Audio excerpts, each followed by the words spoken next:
Título es Perfil Neurofisiológico de yucatecos sanos, un paso hacia la detección precisa de polineuropatía diabética. En esta ocasión vamos a escuchar la exposición de la doctora en Ciencias Sociales. Tú eres Silvia, ¿verdad? Shilia Lisset Vargas Echeverría, que nos acompaña y viene precisamente en representación del Hospital General Regional T1 del Instituto Mexicano del Seguro Social. Les damos la palabra. Muchas gracias, doctora. Muchas gracias. Pues muy buenos días. Esa mera. Ahora sí, muchas gracias. Bueno, el trabajo que les voy a presentar el día de hoy, como bien ya comentaron, se llama Perfil Neurofisiológico en Yucatecos Sanos, un paso hacia la detección precisa de polineuropatía diabética. Por los autores Roberto Pech, una servidora, Shilia Vargas, Rocío Mendoza, Susana Morales y Paula Pérez. Bien, como pues todos ya sabemos, la polineuropatía diabética es un tipo de daño causado por niveles elevados y crónicos de glucosa en sangre en personas con diabetes, que afecta, no, regresa, que afecta a múltiples nervios sensoriales y motores, principalmente en los miembros largos como las piernas y los pies, y es una de las complicaciones más frecuentes de la diabetes. Entre los síntomas que incluye está el dolor punzante, el ardor, entumecimiento, hormigueo y la pérdida de la sensibilidad.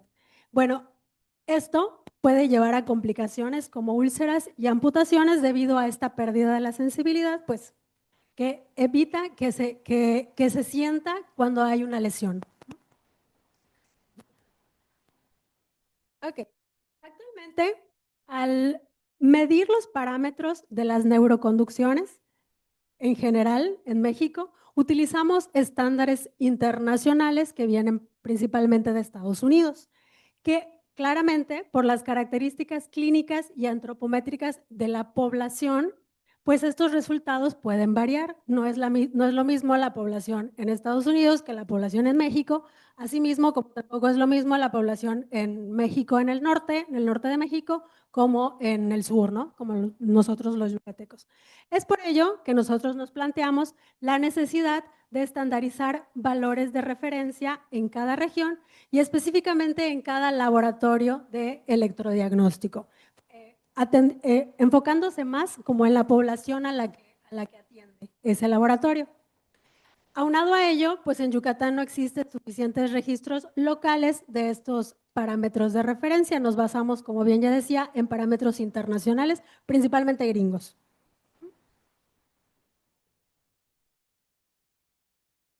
Bueno, con este panorama, con base en este panorama, se plantearon los siguientes objetivos de investigación: estandarizar los valores normales de las neuroconducciones en personas sanas de Yucatán para, ya teniendo los valores de personas sanas, poder establecer de la neuropatía diabética. Y una vez teniendo estos valores de referencia, compararlos con los estándares internacionales, viendo qué tanto varían o no de la población, que el supuesto es que sí varían, ¿verdad? Ok.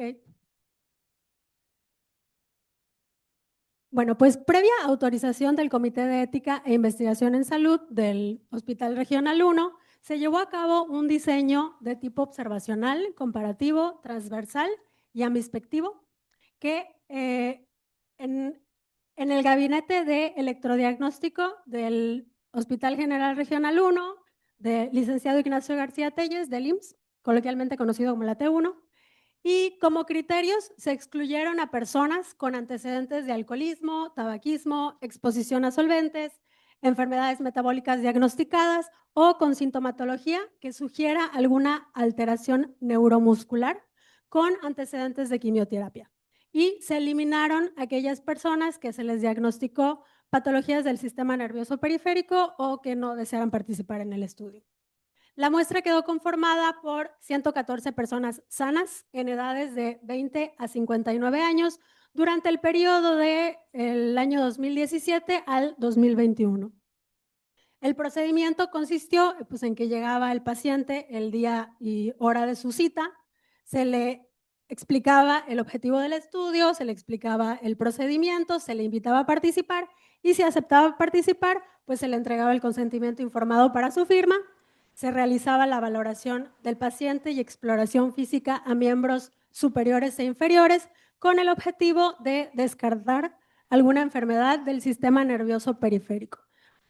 Posteriormente, se aplicaron algunas técnicas de neuroconducción convencionales, principalmente de los electrodos. Y las variables a estudiar fueron los nervios mediano y cubital, que son motores y sensitivos, peroneo superficial y sural, que son sensitivos, y peroneo común y tibial, que son motores. En todo momento, los investigadores se apegaron a la norma oficial mexicana del expediente clínico, reglamento de la Ley General de Salud, en materia de investigación para la salud y la declaración de Helsinki de la Asociación Médica Mundial, considerando esta investigación como de riesgo mínimo. Para los análisis se aplicó la T-Student para hacer las diferencias estadísticamente significativas y se estableció un nivel de confianza del 5%. Ok, con base en esta metodología se obtuvieron los siguientes resultados. Datos sociodemográficos. La edad media de los pacientes atendidos fue de 30.7 años con una variabilidad de 8.4. Predominó el sexo femenino en el 63.2% de los casos de la muestra, con 72 casos, y la media de la estatura también fue de 1.62 con una dispersión de 0.081, principalmente en hombres 1.68 y en mujeres 1.59. El índice de masa corporal promedio también fue de 25.32 con una variabilidad de 2.91 kilogramos por metro cuadrado. El nivel nutricional de los pacientes que predominó fue el sobrepeso. Por rangos de edad, podemos también observar que la mayor parte de la muestra estudiada se ubicó entre los 20 a los 29 años, en el 55% de la muestra. Y en segundo lugar, entre los 30 a 39 años, en el 26.3% de la muestra. Ok. Se analizaron los miembros de modo bilateral, por lo que se estudió un total de 228 nervios, donde podemos observar que al contrastar las mediciones por sexo, podemos observar que encontramos una diferencia estadísticamente significativa en cuanto a la amplitud, donde las mujeres tuvieron mayor magnitud de la señal, y en los nervios mediano motor y nervio mediano sensitivo. En el nervio cubital motor también pudimos observar una diferencia estadísticamente significativa entre en la latencia, que es el tiempo de respuesta del nervio, en cuanto a las mujeres que tuvieron menor latencia, o sea, el tiempo de respuesta fue más rápido. En cuanto al nervio cubital sensitivo, podemos observar también diferencia estadísticamente significativa, tanto en la latencia como en la amplitud, siendo menor latencia en las mujeres y mayor amplitud también en las mujeres. Ok, en los miembros inferiores, la única diferencia significativa que encontramos fue en el peroneo motor en cuanto a la latencia, que también fue menor en las mujeres. En los demás nervios no se encontró diferencia estadísticamente significativa. Ok. Y el siguiente objetivo, que es comparar los valores obtenidos en Yucatán con los valores internacionales, encontramos lo siguiente. En cuanto a, estos son los nervios motores, nervio mediano motor, cubital motor, peroneo motor y tibial motor. En cuanto a la latencia, medida en milisegundos, encontramos unos valores por debajo de los estándares internacionales con diferencias estadísticamente significativas en el mediano motor, en el cubital motor y en cuanto al tibial, el valor de los yucatecos estuvo un poquito más por arriba que el estándar internacional. En cuanto a la amplitud, medida en milivoltios, también podemos observar que los valores se encontraron por debajo de los estándares internacionales. El único que como que fue similar fue en el peroneo motor, pero en los otros tres encontramos también diferencia estadísticamente significativa. Y por último, en la velocidad de neuroconducción, ahí sí vemos como que vemos como un poco más de similitud, aunque sí obviamente tiene sus diferencias entre el peroneo motor y el tibial motor, pero en el mediano motor es realmente poquita la diferencia y en el cubital pues es prácticamente igual.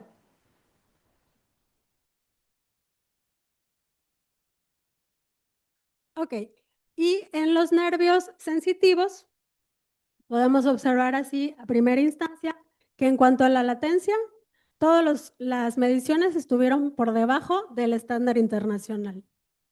Y en cuanto a la amplitud, ahí pues vemos que en el mediano sensitivo fue muy similar, en el cubital sensitivo estuvo muy por arriba, aunque no se encontró una diferencia estadísticamente significativa. En el peroneo superficial, pues ahí estuvo similar y en el sural también similar.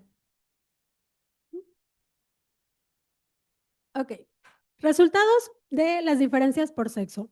Encontramos que se identificaron variaciones entre hombres y mujeres en algunos nervios, confirmando que el sexo debe considerarse como un factor de ajuste en la interpretación clínica. En las mujeres se encontró que tuvieron mejor rendimiento motor con amplitudes y velocidades superiores. Los hombres destacaron por su rapidez en nervios sensitivos con menor magnitud de respuesta en motores y en los nervios de miembros inferiores las diferencias entre sexos, pues como vimos, no fueron estadísticamente significativas.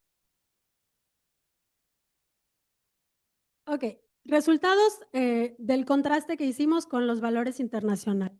Pues obviamente vimos diferencias poblacionales claras, ya que los valores de neuroconducción en yucatecos sanos no coinciden totalmente como vimos con los estándares internacionales y estas diferencias reflejan factores antropométricos y étnicos propios de nuestra región, como menor talla y composición corporal pues distinta a los estadounidenses. Y como patrón fisiológico local, el perfil neurofisiológico yucateco se caracteriza por tener latencias menores en los nervios sensitivos, velocidades menores en los motores, sobre todo en las extremidades inferiores, porque pues, somos más bajitos, y amplitudes variables con algunos nervios mostrando valores más altos o similares y otros más bajos. Y bueno, el uso exclusivo de valores internacionales podría generar falsos diagnósticos en pacientes sanos de la región. Es por ello que se recomienda generar y utilizar tablas normativas locales para la interpretación de estudios de neuroconducción en Yucatán. Y bueno, se espera que estos resultados constituyan una base sólida para la práctica clínica en el sureste de México y sean una aportación a la literatura sobre la variabilidad neurofisiológica en diferentes poblaciones. Limitaciones y recomendaciones, ya con esto cerramos. Como vimos, pues la muestra se concentró principalmente en el grupo de edad de los 20 a los 39 años, por lo que se recomienda que las futuras investigaciones consideren una muestra más representativa por cada rango de edad. Y la población yucateca mostró valores propios que deben considerarse normativos, lo que refuerza la importancia de generar tablas específicas para nuestra región. Bueno, la bibliografía y pues por mi parte sería todo. Muchas gracias.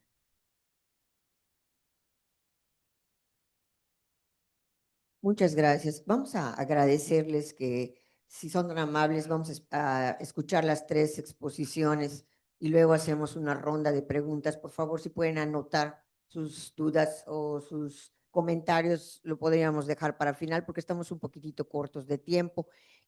Agradecemos a la doctora Sheila Lizeth Vargas Echeverría. Muchas gracias, doctora, por su presentación.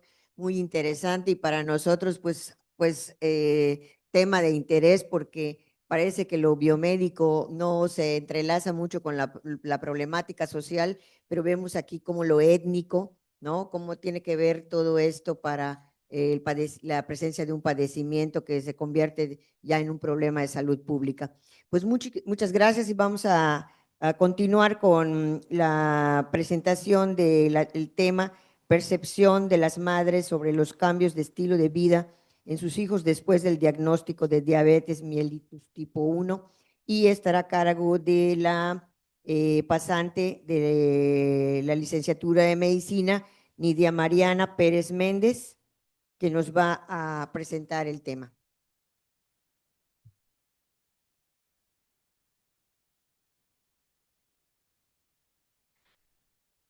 Hoy quiero iniciar esta exposición con una pregunta para ustedes. Si ustedes mismos, a sus padres, sus abuelos, sus tíos, sobrinos, o si a sus hijos les han diagnosticado alguna enfermedad recientemente, y de ser así, ¿cómo cambió su estilo de vida? Buenos días, mi nombre es Mariana Pérez y es un gusto para mí estar aquí hablándoles sobre esta investigación titulada Percepción de las madres sobre los cambios de estilo de vida en sus hijos después del diagnóstico de la diabetes mellitus tipo 1. Como sabemos, la diabetes mellitus tipo 1 es una enfermedad autoinmune que se caracteriza principalmente por la destrucción en las células beta del páncreas. Esto ocasiona que haya una nula producción en la insulina y a su vez deriva a que la glucosa en sangre aumente causando las hiperglicemias constantemente. Ahora tenemos que la diabetes tipo 1 se estima que ocupa entre el 5 y el 10% de los casos totales de la diabetes, ¿no? Y se ha relacionado que la expectativa de vida de personas que tienen la diabetes tipo 1 es hasta de casi 13 años menor a personas que no la tienen.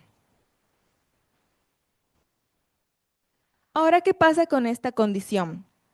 Normalmente todos los tratamientos están ajustados a que la glucosa permanezca estable, en muchas ocasiones ignorando el estilo de vida que llevan las personas que lo tienen. Es decir, normalmente cuando la diabetes tipo 1 se usa la insulina exógena para poder controlar esta glucosa, si no tenemos un buen seguimiento o una buena adherencia al tratamiento, ¿qué pasa? Hay daños tanto micro como macrocelulares. Y bueno, algo muy curioso de la diabetes tipo 1 es que normalmente se diagnostica en la infancia o en la adolescencia. Por eso antes era conocida como la diabetes juvenil. Ahora tenemos que los niños y los adolescentes no tienen este viaje por este nuevo diagnóstico solos, sino que es acompañado normalmente de sus familiares o el núcleo familiar. Y más precisamente, las madres juegan un rol muy importante, ya que ellas son las que perciben directamente y acompañan directamente a sus hijos a todo este proceso de un nuevo diagnóstico de esta enfermedad. Siguiente, por favor. Por esto mismo, el objetivo principal de esta investigación es describir los cambios que las madres van percibiendo en sus hijos después de este diagnóstico. ¿Cómo hicimos esta investigación? Principalmente fue una investigación de tipo colectativa a través de entrevistas en profundidad a las madres a través de llamadas telefónicas para su comodidad. Es importante aclarar también que todas las llamadas fueron grabadas, transcritas y categorizadas a partir de técnicas narrativas para su buen análisis.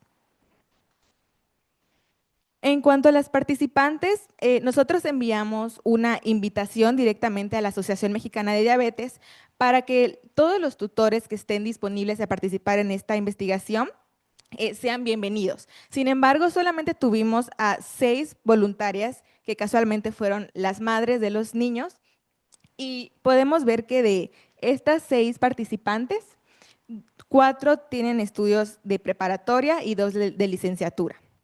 En cuanto a los niños, siguiente. Es importante aclarar que la edad que se tuvo para categorizar a los niños como escolares o adolescentes se utilizó la edad que ellos tuvieron al momento de su diagnóstico, ¿ok? No en la edad actual que ellos tienen, teniendo un total de 4 en etapa escolar y 2 adolescentes. Para poder analizar los cambios de estilo de vida, se dividieron en 5 categorías analíticas: la alimentación, el ejercicio físico, el sueño y su entorno social y emocional.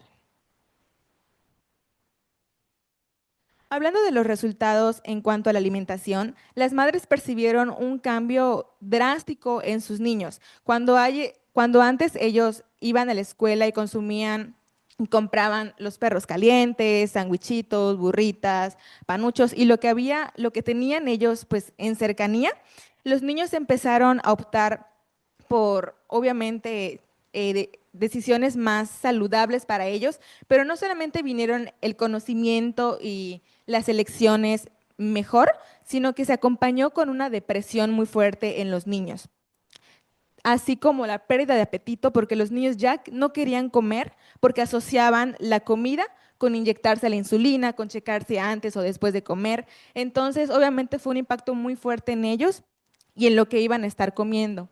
Así como que los horarios empezaron a volverse mucho más estipulados. Si antes estaban acostumbrados a comer 2 o 3 veces al día, igual económicamente sabemos que la alimentación sana es muy cara. Ellos tenían que comer con 2 o 3 colaciones extra para que la glucosa en sangre pueda estar estable. En cuanto a la actividad física, realmente hubo un cambio también porque los médicos, los doctores, como primera línea buscaban evitar cualquier tipo de actividad física porque esto les complicaba mucho tener un control, sobre todo al principio, ¿no? De la glucosa, porque si los escolares o adolescentes tenían una actividad, tenían que medirse antes, checarse antes, qué pasa, si no tengo cierta línea o red de apoyo en la escuela haciendo la actividad física, pues que los niños empezaban a tener los síntomas, signos de una hipo o hiperglucemia.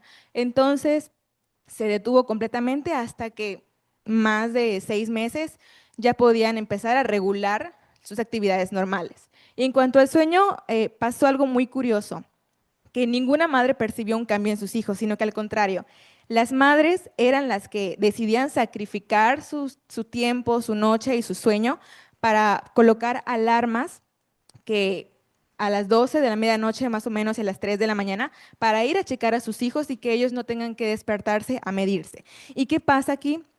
Que podemos ver también cómo la economía impacta directamente al tratamiento correcto de esta condición, porque muchas veces las personas que tienen de las 6 madres, una tenía pues un poco más de estabilidad económica, y tenía la posibilidad de colocarle a su hijo un dispositivo que identificaba si la glucosa estaba muy baja o muy alta y a partir de eso el dispositivo emitía un sonido para poder avisar. Entonces, obviamente, con ese dispositivo, pues la madre ya no tenía que poner alarmas, no tenía que despertarse el niño, a menos que ese dispositivo sonara. Entonces, no hubo ningún cambio más que de las propias madres. Y en estas últimas 2 etapas, la social y la emocional, las madres se mostraron muy abiertas, muy comunicativas, pero más que nada muy vulnerables. Sabemos que socialmente hay un impacto muy grande en las personas que nos rodean para poder favorecer o no el autocuidado. Entonces, me voy a permitir expresarles un acontecimiento que me contó una de las madres muy afligida y preocupada, que me dijo que su hijo estaba en ya sexto de primaria y él se inyectó en el salón la insulina. Entonces sus compañeros empezaron a juzgarlo y a decir que se estaba drogando en clase. Entonces el niño ya no quería ir a la escuela, no quería inyectarse, ya no quería tener amigos, no quería que nadie sepa qué es lo que tiene. Entonces la comunicación de los profesionales, de la familia, con la escuela y con los compañeros es muy importante para que los niños decidan cuidarse y querer tener el control de su propia enfermedad. Siguiente. Y emocionalmente hablando, sobre todo los adolescentes les costó muchísimo trabajo porque llega el punto del burnout en el que ya no quieren insulina, ya no quieren checarse, no quieren medirse. Sobre todo que igual en los niños normalmente las madres son las que llevan el conteo de hidratos de carbono, lo que pueden consumir, las cantidades, pero ya en los adolescentes se empiezan a hacer independientes. Entonces con esta independencia, normalmente si ya es muy complicada esta etapa porque el tema de la personalidad, identidad, relaciones personales, empiezan a haber otras situaciones, ¿no? Empiezan a haber salidas, pijamadas, querer ir a comer a restaurantes, ir con los amigos y pues no poder tener el control total de esta condición es muy fuerte. Y ya no querer checarse, revisarse, porque es muy cansado, es doloroso, es muy frustrante, pues obviamente impacta muchísimo, muchísimo en seguir o apegarse a este tratamiento. Y también empieza la ira, la molestia hacia esta enfermedad. Y empiezan las cuestiones más fuertes por las que atraviesa cualquier familia. Que tu hijo te empiece a cuestionar: mamá, ¿por qué me pasa esto a mí? Mamá, ¿qué va a ser de mi vida ahora? ¿Cómo voy a comer? ¿Cómo voy a salir? Y para cualquier madre es muy complicado poder responder estas preguntas porque sabemos que la diabetes mellitus tipo 1 no se puede prevenir y hasta ahora no hay causa. Es cierto, con el Premio Nobel de Medicina que recientemente vemos cómo las enfermedades autoinmunes van respondiendo, nos da una luz al final del día para poder ver cómo funcionan este tipo de enfermedades, pero hasta ahora la realidad es que no hay cómo prevenirlo y no hay cómo solucionarlo. Entonces, aquí hay diferentes retos en lo que corresponde a esta enfermedad y no solamente en la parte de cómo recibir un buen tratamiento, sino cómo hacer que ese tratamiento sea sostenible a largo plazo y para que todos los niños y adolescentes puedan tener un cambio menos drástico y más normal hacia su estilo de vida. Y como conclusión, vemos que las madres percibieron principalmente un cambio en la alimentación a nivel social y a nivel emocional. Esto nos da una invitación muy extensa a que los profesionales de la salud trabajemos de forma colaborativa, es decir, que no tengamos miedo a referir a todas las personas y trabajar de forma multidisciplinaria. ¿Cómo hacemos esto? Si ya vemos que nos afecta en la alimentación, a nivel social, a nivel emocional, ¿qué podemos hacer? Trabajar con nutriólogos, con psicólogos, odontólogos, oftalmólogos, endocrinólogos, todo lo que tenga relación a este tipo de enfermedad autoinmune y siempre pensando desde la empatía y solidaridad y ponernos en los zapatos de cómo ellos viven esta nueva enfermedad y si recibir un diagnóstico ya es muy complicado y se pasa por todo un proceso de pérdida de la salud, ¿cómo suavizamos que un niño pase de convivir con sus amigos y estar acostumbrado a desayunar diario lo mismo o a correr con sus amigos en educación física y que luego le digan, ¿sabes qué? No tienes que estar sentado? Pues es muy complicado. Entonces, ¿qué podemos hacer? ¿Cómo podemos trabajar? Entonces, si ya tenemos una idea de cómo estas madres pueden percibir a sus hijos y nos externan las preocupaciones que tienen, podemos a partir de ahí como profesionales de la salud manejar esto y transmitirles a los niños no solamente una adherencia al tratamiento, sino que los empoderemos para que puedan tener el autocuidado que ellos merecen. Muchas gracias. Muchas gracias a la licenciada en nutrición de la Facultad de Medicina de la Universidad Autónoma de Yucatán. Vamos a continuar con la siguiente exposición, que estará a cargo de la doctora Alejandra Pamela España Paredes, que es doctora investigadora de la Unidad de Ciencias Sociales del Centro de Investigaciones Regionales, con la presentación del tema Condiciones sociales de las mujeres para el control de la diabetes. Ah, no, ese es, sí está bien, ¿verdad?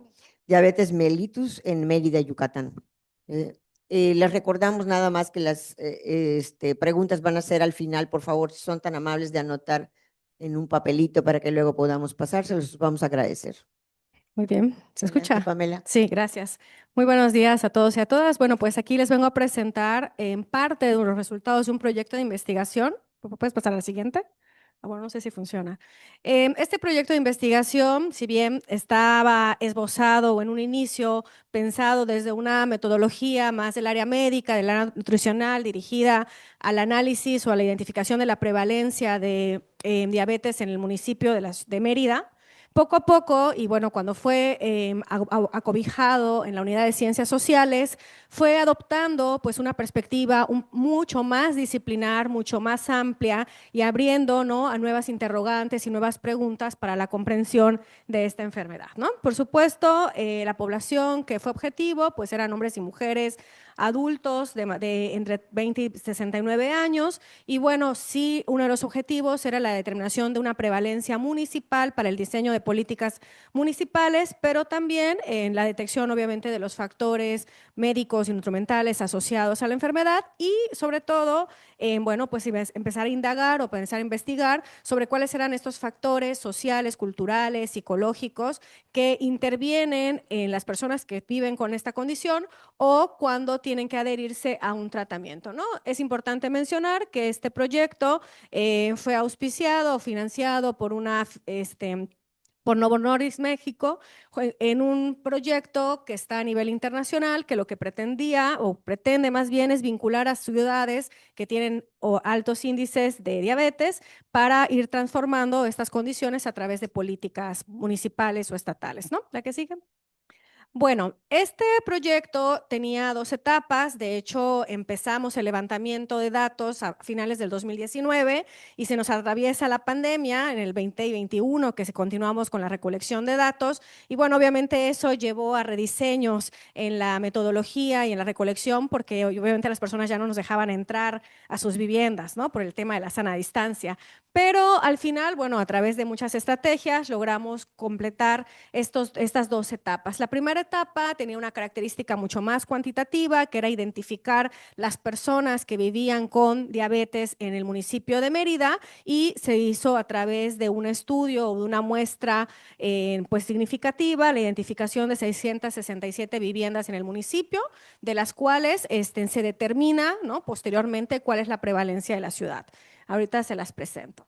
Y en una segunda fase, que ya se trabajó exclusivamente con personas que ya se habían identificado con condición de diabetes y era una encuesta más de corte social, cualitativa, ¿no?, que nos permitía indagar sobre cuáles eran sus condiciones estructurales, familiares, incluso psicológicas y culturales asociadas a la enfermedad y bueno, también al mismo tiempo cómo llevaban, ¿no?, pues ahora sí, el tratamiento o los cambios que habían en función de la detección de esta.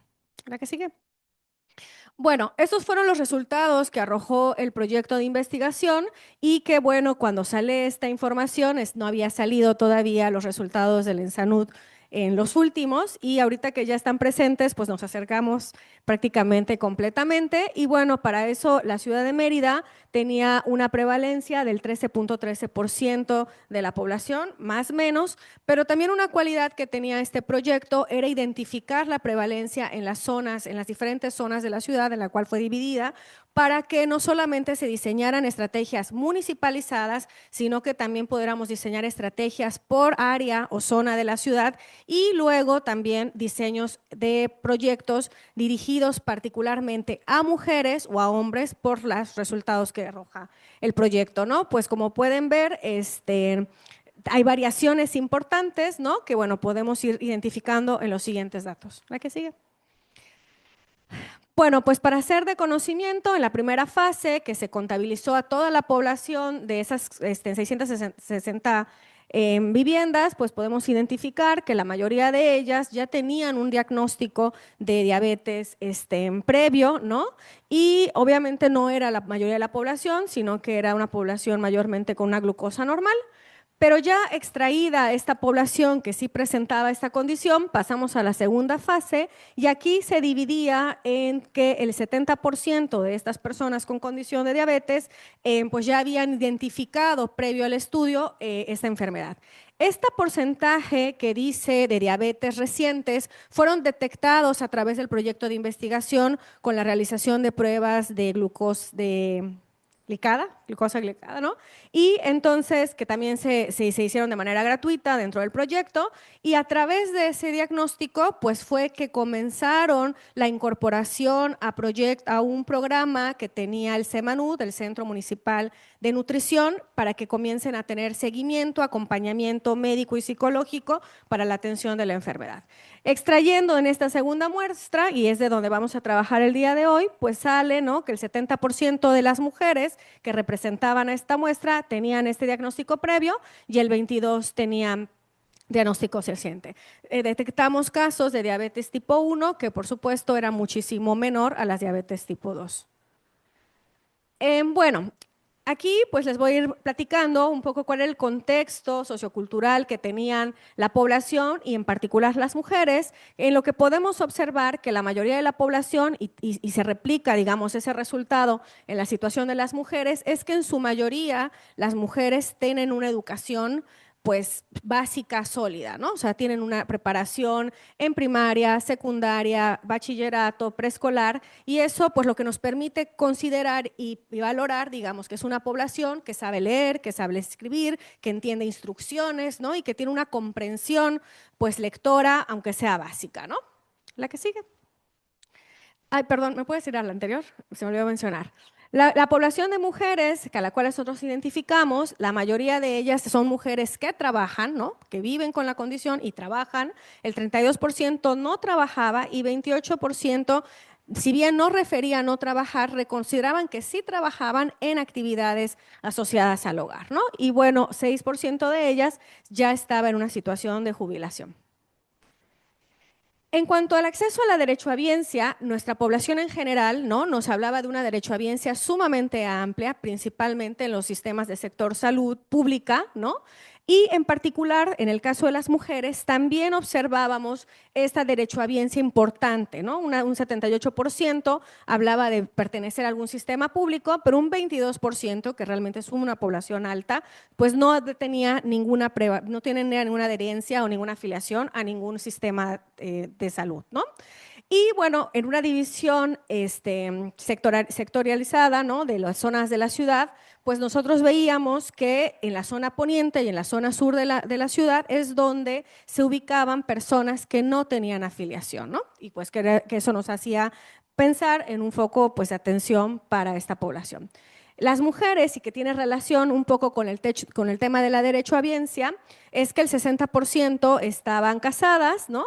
Y que muchas de ellas su derechohabiencia estaba por condición de esta relación pues marital, ¿no? No era una derechohabiencia que ellas adquirían por su condición laboral, sino que estaba asociada a esto, ¿no? Que bueno, si no estuvieran, pues quedarían sin esta posibilidad de poder acceder a este tipo de servicios. La que sigue. En cuanto a la atención de salud, nos importaba mucho, sobre todo para el tema del tratamiento, ¿no? Cuando una persona se enfermaba o cuando detectaban esta condición, ¿a qué sector de salud ellas principalmente acudían? Y bueno, se preguntaba sobre cuál era la primera opción de ellas en caso de acudir a un espacio de salud. Y la mayoría de toda la población, al igual que las mujeres, pues por estar en una condición de derechohabiencia, primero acudían a los sectores de servicio público y segundo, ¿no? En segunda posición, aquellos que eran de servicios privados. Y en segunda opción, pues se invertía, digamos, esta condición. Algo sumamente relevante y que si ustedes lo pueden observar en la gráfica de allá, es que también dependiendo de la zona había la prevalencia o de la elección del primer tipo de servicio de salud. Y algo que nos parecía sumamente interesante era encontrar que en la zona norte y en la zona centro, que se podrían decir que tienen una alta posibilidad económica, su primera opción de sector de salud era un sector público, no el privado. A diferencia de aquellas zonas que podríamos decir con una marginación o una condición pues, de mayor pobreza, como la oriente, la poniente y la sur, su primera elección de servicio de salud era privado. Por supuesto, no era la Clínica Mérida ni la Star Médica, eran las farmacias, ¿no? Los consultorios de farmacias que principalmente pues son la primera elección. Obviamente, a profundidad, y ya hay muchos estudios también referentes a ellos, de hecho, también la Secretaría de Salud reporta estas variaciones en el tiempo, ¿no? En diferentes años, pues tiene que ver un poco por los permisos que no otorgan los empleadores, por el tema del tiempo, ¿no? En el que van a ser atendidos, que irse al servicio público pues te lleva el día y el otro 2, 3 horas, el tema de la cercanía, que prácticamente en cualquier esquina tenemos una farmacia que nos puede dar una receta médica, y eso hace que las mujeres también, ¿no? Prefieran acudir a estos espacios. En este sentido, ¿qué es lo que sucedía para las personas que tenían que requerir un tratamiento? Pues que realmente no había quien les diera un seguimiento sobre esta enfermedad, ¿no? Si nada más iban por pues algo inmediato, una problemática inmediata, y bueno, se les daba un medicamento para atender esa condición, pero no tenían un seguimiento a largo plazo y con conocimiento de lo que les estaba sucediendo, ¿no? Entonces, bueno, pues eso es algo que hay que estar repensando. La siguiente. Y algo muy importante que tenía que ver, y un poco para lo que decía la compañera previa, ¿no? El tema de la pobreza alimentaria, que tiene que ver con la accesibilidad del alimento, de la variabilidad del alimento, del costo del alimento. Si bien pareciera que eran pocas los datos de las personas que decían que no habían, que habían quedado sin comer en algún momento de su día, ¿no? Lo que nos parecía muy interesante es que de manera recurrente veíamos que eran las mujeres que dentro de la familia, si alguien se tenía que quedar sin comer, pues eran ellas, ¿no? Que si se tenía que reducir la alimentación, pues era ellas, ¿no? Y algo también que valoramos en el estudio era un poco el costo o los gastos que hacían por diferentes tipos de productos alimentarios, y algo que salía bien interesante es que pues supongamos en el costo de verduras, de frutas que gastaban a la semana, invertían 30, 50 pesos, pero la misma familia en la semana podía llegar hasta gastar 300 pesos en bebidas alcohólicas o 150 pesos en botanitas y chatarritas y esto, ¿no? Entonces también eso hace pensar que no es que no exista una condición de posibilidad económica, sino que las lógicas, la cultura, la forma de la distribución de la dieta, pues está más inclinada a cierto tipo de productos, y ahí casi como que no cuesta gastar eso, pero cuando tenemos que gastar 150 pesos en una verdura o en una fruta, ahí sentimos que está carísima, ¿no? Entonces, esa percepción de la idea del costo de un producto sano y de un producto no sano, pues está bastante interesante, ¿no? Bueno, la que sigue. Y bueno, aquí de manera muy amplia, ¿no? Sin especificar mucho, preguntábamos sobre las diferentes creencias de la enfermedad, sobre el tema pues del origen de ella, los tratamientos que se podrían haber, si había posibilidades de tener remedios o situaciones, complicaciones. Y la realidad es que todas las mujeres que fueron entrevistadas realmente conocían sobre la enfermedad, tenían que era un tema alimentario, de hábitos de salud, que tenía que ver con un tratamiento, sabían cuáles eran las complicaciones, o sea, sí tenían una información bastante amplia sobre esta enfermedad. Sí, nosotros trabajamos directamente con la Asociación Mexicana de Diabetes. Esta asociación está diseñada para apoyar a las personas que vivan con esta condición. Entonces, el trabajo no fue sobre las escuelas. Hubiera estado muy padre que podamos llegar no solamente a mostrar información, sino a tener una forma activa dando apoyo no solamente con exposiciones o con un tema, sino que con la participación directa de los demás niños, escuelas, pero no, se trabaja con la Asociación Mexicana. Y pues esta asociación, la verdad es que apoya muchísimo a los que viven con esta condición. Y hubiera estado muy interesante tal vez poder contrastar que todos los escolares y adolescentes que tienen esta accesibilidad de información con las personas que no tienen, porque la asociación es padrísima, o sea, apoya muchísimo. Y quizá para futuras investigaciones, cómo los niños o adolescentes que empiezan a vivir esta condición, que no reciben apoyo, no tienen información, no tienen acceso a los médicos, no tienen acceso a nosotros que tratamos de llegar a ellos, y cómo empiezan a vivir esos cambios. Y sí sería una muy buena recomendación para el futuro. Muchas gracias. ¿Alguien más?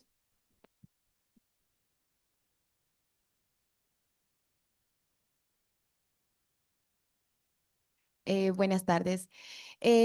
Bueno, no, para la doctora Pamela, muchas gracias. Muy importante como esa observación. Yo simplemente quiero hacer el comentario de la importancia de los hábitos de alimentación, justo porque a veces creemos que queremos cambiar, bueno, la cultura. Estamos pensando en que es que nos quieren cambiar nuestra cultura y no queremos cambiar la cultura. Claro que no, queremos establecerla, pero bien para evitar precisamente en ese mood de la promoción y la prevención de enfermedades, la promoción de la salud, el establecer que la alimentación no tiene que ser fea o simplemente de verduras, frutas y ya, sino de todo lo que podamos comer y cómo lo vamos a variar para mejorar nuestra salud. Entonces, algo muy, muy, muy importante o que me pareció indispensable fue eso de pobreza alimentaria. Desafortunadamente, a veces no nos damos cuenta que, e incluso en uno, bueno, que espero que puedan estar en mi estudio, eh, comen mejores, comen muchísimo mejor personas de bajos recursos que los que tienen más dinero.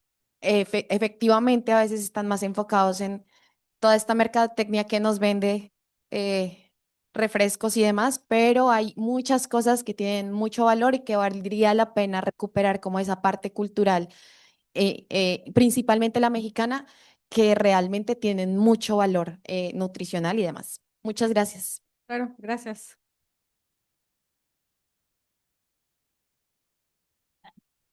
Muchas gracias. Bueno, si pudiéramos, pues vamos a dejar por terminada. Si tuvieran otras cosas para platicar, tenemos espacio ahí afuera también en el break para seguir intercambiando impresiones, pero lo importante es que, bueno, damos gracias a los expositores de este primer bloque. Muchas gracias a todos ustedes por su aportación